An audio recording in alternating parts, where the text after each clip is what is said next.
తొలగించాలి.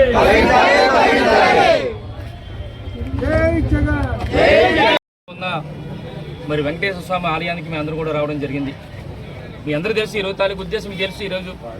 ఈరోజు నిజంగా తిరుమల పవిత్రతను మనం కాపాడాలంటే ముందుగా ఎవరైతే టీటీడీ చైర్మన్ ఉన్నారో బీఆర్ నాయుడు గారిని వెంటనే పదవి నుంచి తొలగించాలని చెప్పి డిమాండ్ చేస్తాం మీ ద్వారా.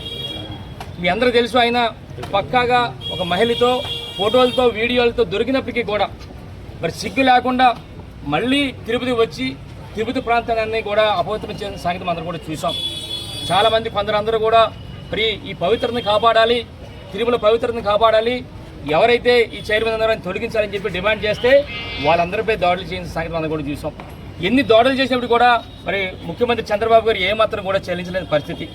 ముఖ్యమంత్రి చంద్రబాబు అయిన తర్వాత, ఇది టీటీడీ చైర్మన్ అయిన తర్వాత, టీటీడీ చైర్మన్గా కుర్చీలో కూర్చున్న తర్వాత అన్ని అపచారాలు జరుగుతున్నాయన్న సంగతి ఈరోజు రాష్ట్ర ప్రజలు కానీ దేశవ్యాప్తంగా అందరూ కూడా చూడడం జరుగుతుంది.